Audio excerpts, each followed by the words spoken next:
What's good, YouTube? Vernon Speaks Sports once again here on the podcast for Auburn Football Sports Talk.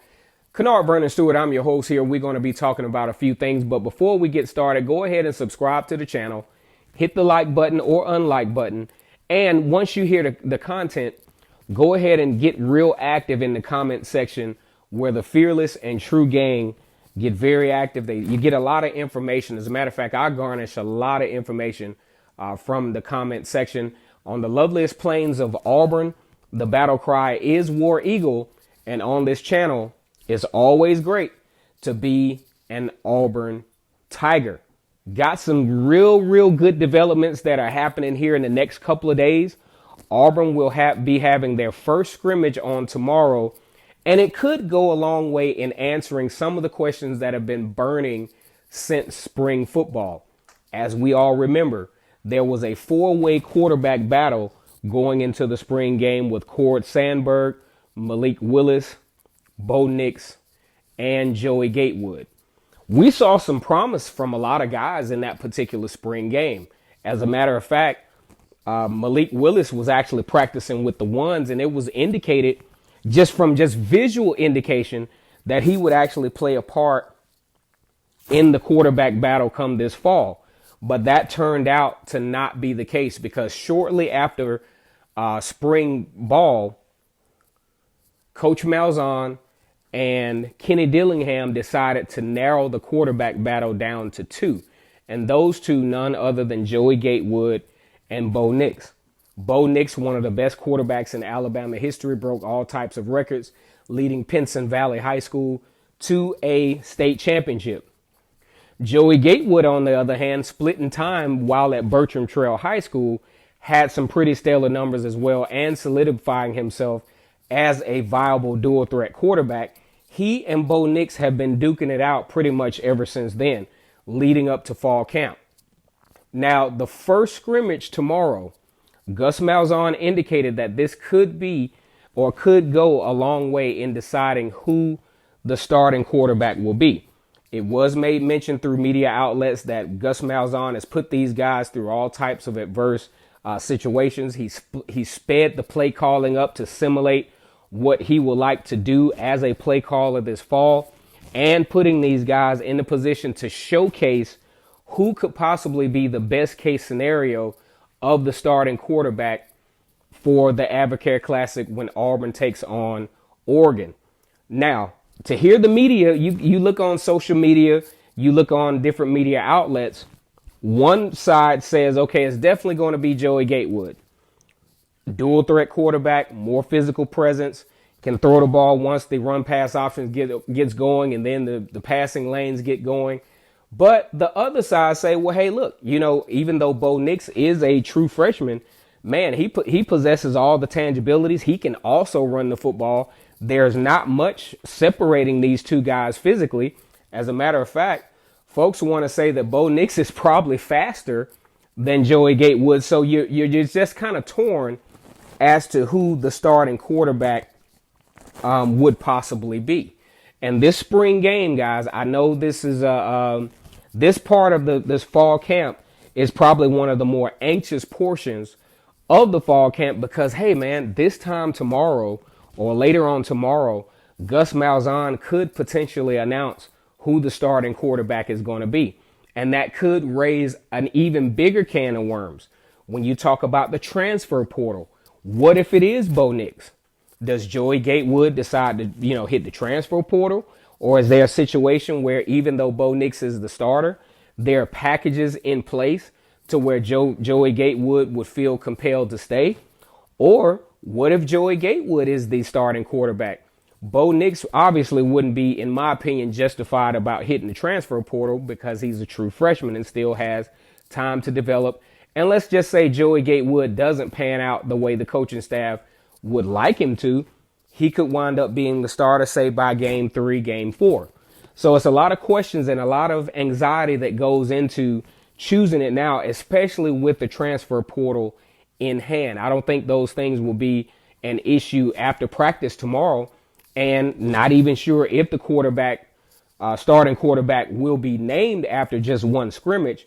But it is something that will give us a lot more information moving forward as to where the quarterback battle is headed. But one thing we do know leading up to this particular scrimmage, Gus Malzahn and his coaching staff has really challenged these quarterbacks in different scenarios and different positions and different levels of urgency as far as the fast-paced offense to see which guy responds the best. One, also to see which guy has the best influence on the players around him, which is very, very, very key, because the best possible quarterback for this position is going to be the guy that accentuates the talent around him. That's what a quarterback does. If you think about Cam Newton from 2010, he took an otherwise 7-5 caliber type offense to a whole nother level because he raised the level of play of the guys around him. You know, because if you look at the receiver core from then, even with, Darvin Adams, Darvin Adams wasn't necessarily, he was a great receiver, but he wasn't like a game-breaking receiver. But he helped to, Cam Newton helped to elevate the level of play for the Auburn Tigers. And that's something that you want to look for when you look for an elite quarterback and a quarterback that can lead a Power 5 team to an opportunity to compete for championships. And that's definitely what they're going to be looking at. And one thing about it, from a running back standpoint, you're going to be running the run pass option. Who will be the running back that will fit best in this system? You're talking about Boobie Whitlow, Cam Martin, Sean Shivers, DJ Williams. All of those guys are very, very talented football players.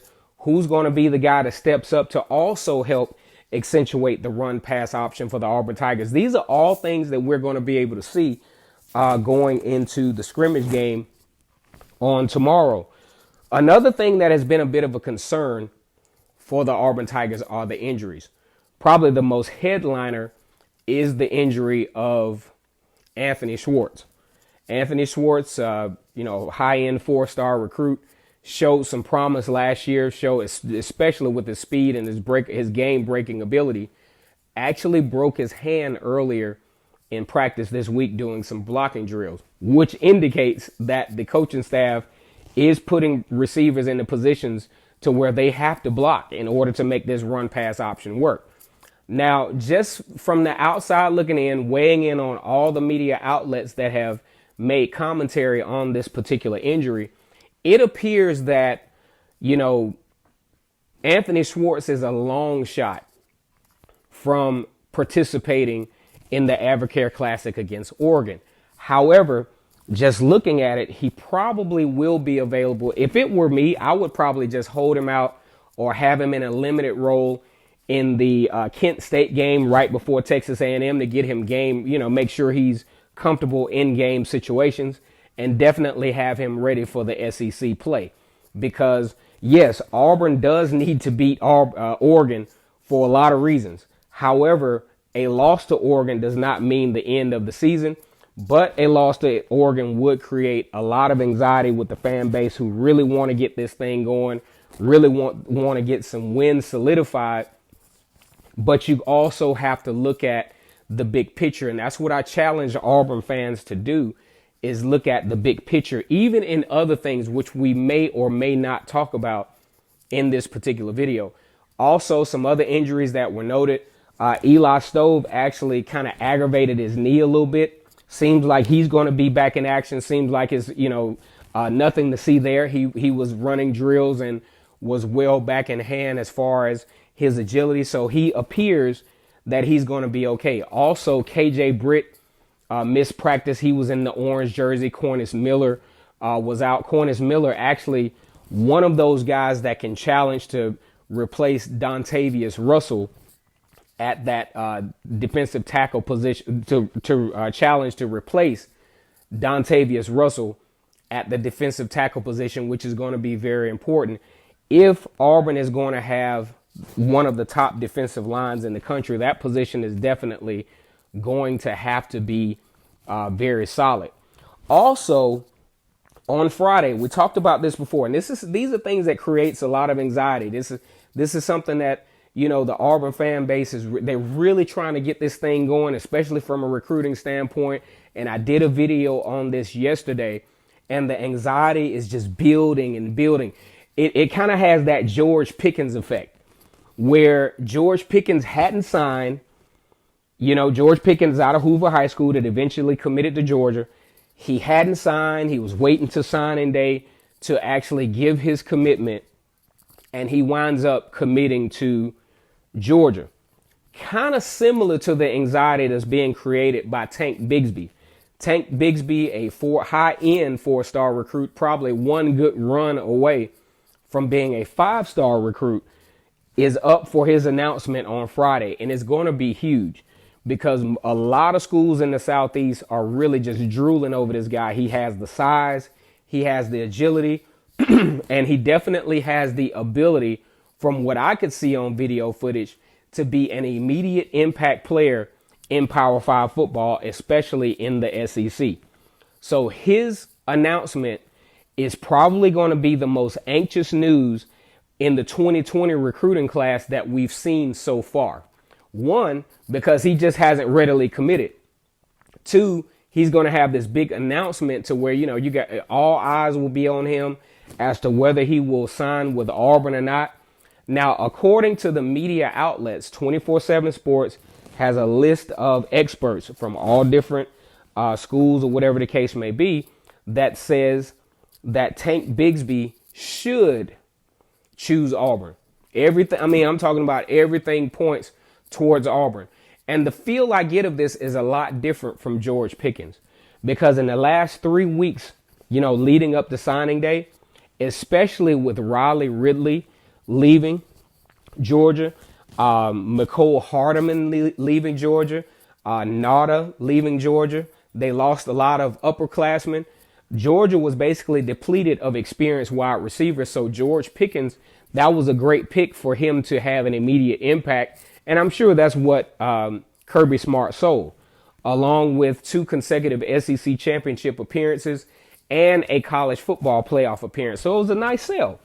So in this situation, though, so far, Auburn has an immediate need for an elite running back. Not saying that DJ Williams is not good. Not saying that, Sean Shivers or Boobie Whitlow are not good, because Boobie Whitlow might actually leave after this year. But you have to continue to stockpile the value when it comes to running backs, especially if you have the opportunity to gain a guy like Tank Bigsby. And I think, like I said before, I think he can come in and have an immediate impact, kind of sort of like how Juwan Robinson would have been if he would have academically qualified his first time around. And then when he came back to Auburn, he was a very, very viable threat at the running back position. And it's just too bad some disciplinary things came about to where Juwan Robinson couldn't, accentuate his talents at Auburn, because there were definitely flashes of it from him. So Tank Bigsby commitment to Auburn would be huge. And that announcement will be coming this Friday. So you definitely have a lot of things happening on the plains as far as things. It just creates a lot of excitement and anxiety. So this is just some things that I want you guys to look out for. You could know who the starting quarterback is tomorrow. You may not. But definitely on Friday, Tank Bigsby makes his announcement. And from all indications and everything that he said, it's it. Once he makes this commitment, it's a wrap. So whoever is fortunate enough to have him put his, to get that commitment from him, they got him. At least verbally. At least that's what he says verbally. Once again, it's Kennard Vernon Stewart here for the podcast on Vernon Speaks Sports Auburn, where it's always great to be an Auburn Tiger. And as always, War Eagle.